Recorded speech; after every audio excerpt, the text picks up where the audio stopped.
చంద్రబాబు కోసం పక్క రాష్ట్రం పక్క పార్టీలోనూ స్టార్ క్యాంపెయినర్లు ఉన్నారని సీఎం జగన్ ఆరోపించారు. గజదొంగల ముఠాను వెంటేసుకుని ప్రభుత్వంపై చంద్రబాబు అదే పనిగా విమర్శలు చేస్తున్నారని మండిపడ్డారు. వీరికి తోడు దత్తపుత్రుడు కూడా ఆరోపణలు చేస్తున్నారని ఫైర్ అయ్యారు. పక్క పార్టీలో ఉంటూ చంద్రబాబు అభిమాన సంఘం అంతా జాకీ పెట్టి లేపేందుకు ప్రయత్నిస్తున్నారన్నారు సీఎం. వైఎస్ఆర్ ఆసరా పథకం కింద 4వ విడత నిధులను సీఎం జగన్ విడుదల చేశారు. ఈ కార్యక్రమాలు గాని గతంలో ఈ మాదిరిగా అక్క చెల్లెమ్మల గురించి కానీ ఆలోచన చేసింది కానీ అక్క చెల్లెమ్మను పట్టించుకునింది కానీ ఆ అక్క చెల్లెమ్మల పిల్లల గురించి కానీ వాళ్ళ కుటుంబాల గురించి కానీ పట్టించుకున్న పరిస్థితులు కానీ గతంలో ఎప్పుడైనా చూశామా అని చెప్పి ఒక్కసారి ఆలోచన చేయమని మిమ్మల్ని అందరినీ కూడా కోరుతా ఉన్నా.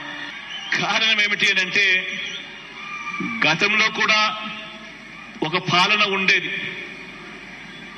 అప్పుడు కూడా ఒకే రాష్ట్రం, అప్పుడు కూడా ఇదే రాష్ట్రం, అప్పుడు కూడా ఇదే బడ్జెట్. మారిందల్లా కేవలం ముఖ్యమంత్రి మాత్రమే మారాడు. మిగిలినవన్నీ మామూలే. అదే రాష్ట్రం, అదే బడ్జెట్. మారిందల్లా కేవలం ముఖ్యమంత్రి మాత్రమే. అప్పుల గ్రోత్ రేటు కూడా చూస్తే అప్పటికన్నా మీ బిడ్డ ప్రభుత్వంలో అప్పుల గ్రోత్ రేటు కూడా తక్కువే. మరి మీ బిడ్డ ప్రభుత్వంలో నా ప్రతి అక్క చెల్లెమ్మ ముఖాన చిరునవ్వు ఎలా కనపడతా ఉంది? గతంలో 5 సంవత్సరాల పీరియడ్ లో ఆ గతంలో ఎందుకు అక్క చెల్లెమ్మలకు ఈ మంచి జరగలేదు అన్నది ఆలోచన చేయమని అడుగుతా ఉన్నా. కారణం ఒక్కటే,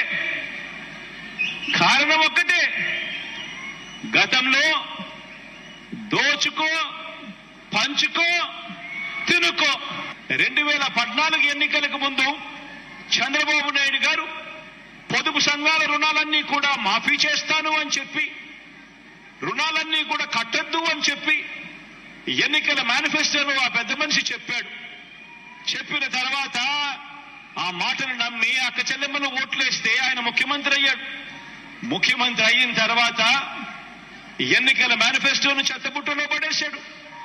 ఎన్నికల మేనిఫెస్టో కనిపిస్తే ప్రజలు అడుగుతారేమో అని చెప్పి అది కనపడకుండా చేశాడు. అక్క చెల్లెమ్మలకు మాఫీ చేస్తాను అని చెప్పిన మాట గాలికి వదిలేశాడు.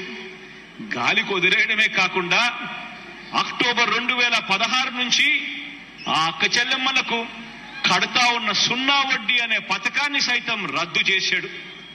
చంద్రబాబు నాయుడు గారు చేసిన ఆ మోసం వల్ల ఏ గ్రేడు, బి గ్రేడ్లో ఉన్న సంఘాలన్నీ కూడా ఏకంగా పడిపోయి 19% పడిపోయాయి. ఏ గ్రేడ్లు, బి గ్రేడ్లో ఉన్న సంఘాలన్నీ కూడా చంద్రబాబు నాయుడు గారి హయాంలో ఆయన మోసానికి ఏకంగా 19% పడిపోయాయి ఏ గ్రేడ్లు, బి గ్రేడ్ సంఘాలు. ఈరోజు అవే సంఘాలు తలెత్తుకొని నిలబడతా ఉన్నాయి. 19% ఏ గ్రేడు, బి గ్రేడ్ సంఘాలుగా పడిపోయిన ఆ సంఘాలన్నీ కూడా ఏకంగా ఈ రోజు ఏ గ్రేడు, బి గ్రేడ్ సంఘాలు ఏకంగా రాష్ట్రంలో 91% ఈ రోజు అక్క చెల్లెమ్మలు ఏ గ్రేడు, బి గ్రేడ్ సంఘాల్లో ఈ రోజు ఉన్నాయి.